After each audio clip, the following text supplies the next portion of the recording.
everybody. I've posted a few things here recently about this ketogenic diet and my interest in doing it. And it actually it's amazing how you remember things from, 6, 7 years ago and you go, oh yeah, that's right.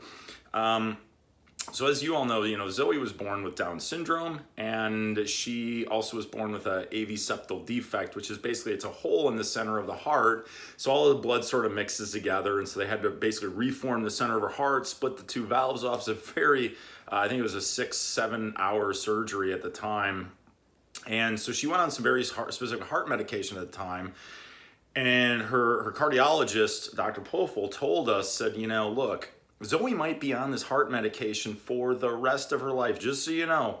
And because it was kind of a blood thinner, and it helped optimize the way her heart was working. It was like, but it was a real pain. She had to have this medication had to be refrigerated. She had to get it twice a day. So I said, hey, you're a cardiologist. What do you recommend that Zoe eats? She's 6 months old, right? And he's like, I don't know. I can't tell you. So found a great naturopath at the time. His name's Dr. Wozni, Dr. Phil Wozni here in Scottsdale. Great guy, really smart. And so found Dr. Wozni, a naturopathic physician, said, what should she be eating?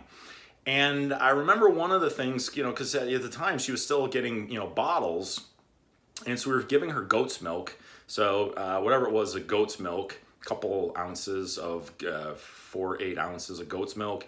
And then what we do is put in a tablespoon of coconut oil, a tablespoon of fish oil, grass-fed butter, and her first foods were avocado. And all I remember was the fat was.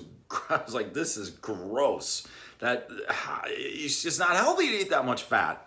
But he explained it. He said, look, the fats are so good for neurological functioning and helping to optimize how the brain works, and also for heart functioning. And so he certainly knew what he was talking about. We trusted him. And, since that time, I practiced some low carb things on my own. But I remember it very clearly. Zoe was 2.5 years old, and she was having an echocardiogram. So this is where they actually look inside and they look at her heart and they look at the functioning of her heart and how it's doing.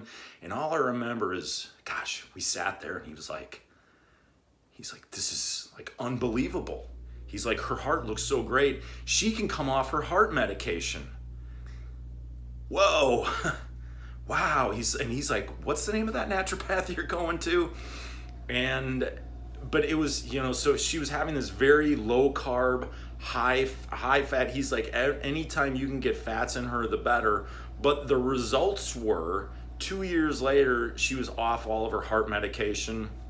And I'll tell you today, in her school, I talked to so many people who talked to me about how advanced she is. And it just got me thinking that, since she's gotten a little bit older and started eating, real whole food, that, we've strayed a little bit away from sort of those origins of this very almost scary high fat diet. And now it's ketogenics really kind of coming into vogue, if you will. And so I want to share with you, because I myself am going to full on start this thing. And so what we did was it was about 4 months ago that we had all my blood work done, but I think they probably the numbers are still the same here. And so right now my weight is 215. So I'm probably about 20 pounds.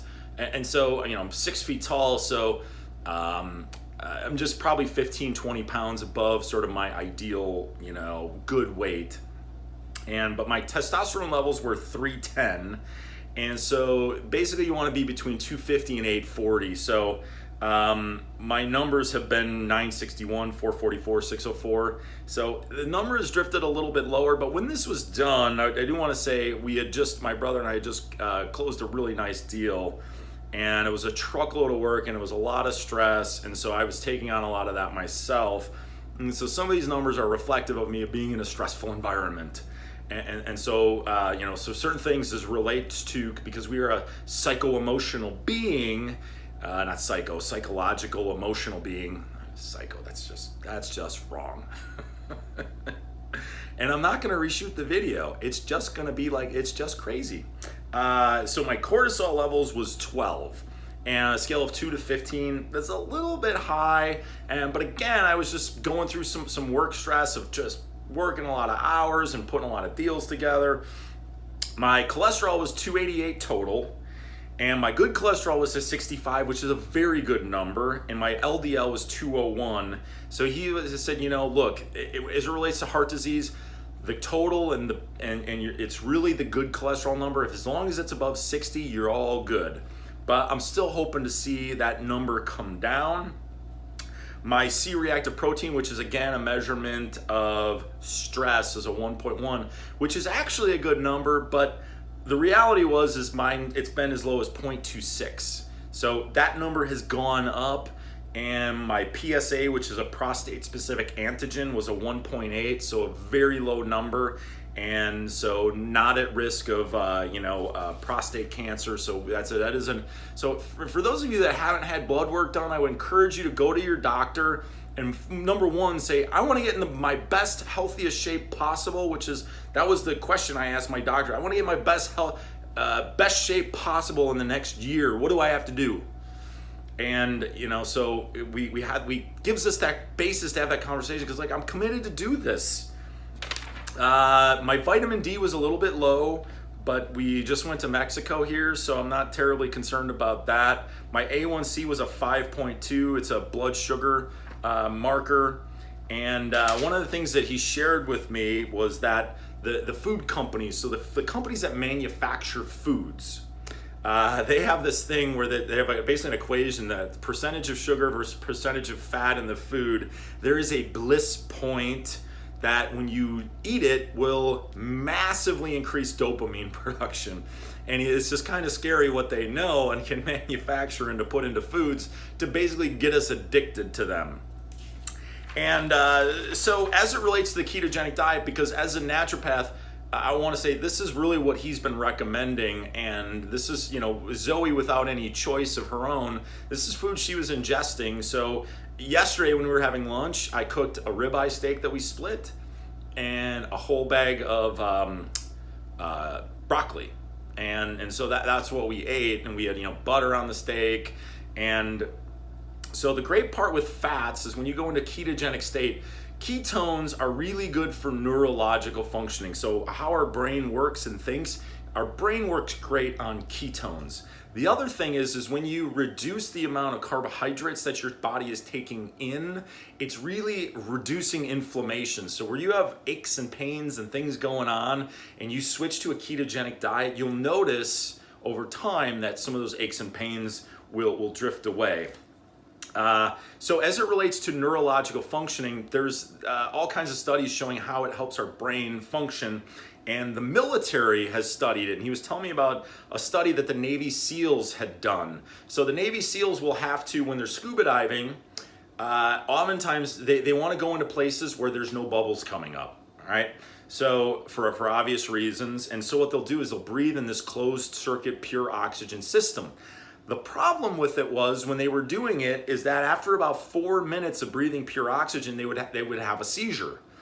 And so not real good for your Navy SEALs, right? Not good for our Navy SEALs be going to those environments however, when they were in a state of ketosis and where they were consuming, 80% of their calories from fat, that they could last in that environment for now up to 1 hour before they would have a seizure. So it really showed them that how it was optimizing how the brain was able to use, ketones as fuel. So to really summarize this, as a naturopathic physician, he was definitely in favor of it. I've seen some great things as it relates to Zoe, and I think for me, I haven't really taken it that seriously myself to really restrict the intake of carbohydrates and go, what, I'm doing this thing full on to see how I feel, to see what happens to my body. And so we're going to retest all of these blood levels. That was the other thing, is he said, as I look across everything that's going on with your body, I don't really see it that you're in need of any supplements. Usually it's B12 that I'm deficient in. And so that's the other thing I'll say is that For me, I always want to look for how do we get and optimize the food that we're putting into our body. I think too often we go to, finding some miracle type of supplement versus going, what's the right kind of food to eat? So if you're wondering, there's no MLM behind this. I'm not planning, or I don't want to be involved with any MLM type things. I really want to help dispel some myths, because there's a lot of people that think fats are awful and bad. And I also want to, help have some truth come out here. And so that we, because for a lot of you, you probably trust me more than you trust someone else, which is odd. And but I really want to cut through a lot of that, because the goal for me is to have more energy and vitality, and so that I can be a better dad to Zoe, and that I can be better in my career, and can be better in my relationships, and I can be better for the people who are closest to me in my life, and be more present and engaged. And so I think it was last night that I actually finally just went into ketosis. And the reality is, right now, I can tell you, I feel more clear-headed. I feel more clear-minded. And so, his dietary recommendations were, as much fat as possible you want to get into your body. And you want to get the healthy fats. So you want to, and that's for, and I can go through and there's lots of great resources where to find that. And then meats. You want to get the fattier cuts of meats, like the chicken thighs with the skin on it, and the ribeye steaks with all the fat. Like you'll notice your body feels more satiated when you're getting those kinds of nutrients into your body. And so I'm excited for this, and I'm excited for the journey. So if you haven't had your blood work done, if you haven't walked in your doctor's office and go, hey, I want to be the healthiest, most vibrant version of me in the next 12 months, I'd encourage you to do that. And if you don't have a good partner for a physician, you certainly find one. Here in Scottsdale, we've got access to Dr. Wozni. Like I said, he's a phenomenal naturopath. And, in the 6+ years that he's been working with Zoe, and also been working with me, seen some great results. And I think it's time for me to go, you know what, she's getting all that. And it's been so beneficial to her heart. It's been so beneficial to her neurological functioning. How can I get some of that? How can I do better, and then give even more of that to her, and be a little bit more strict in some of those areas? So, feel free to pop any questions. If you want to message me about anything, I'm glad to answer, and I'm glad to share. And I'm just looking forward to bringing sort of more of myself to my life and my world in these upcoming 12 months. And because, as Brendan Burchard says, like, if you've never done it, to take yourself on for 12 months, I encourage you to do it, because it will benefit and help you in every other area of your life. So anyway, that's it. Hope you're all having a great day. Much love to you, and be healthy, and we'll see you soon.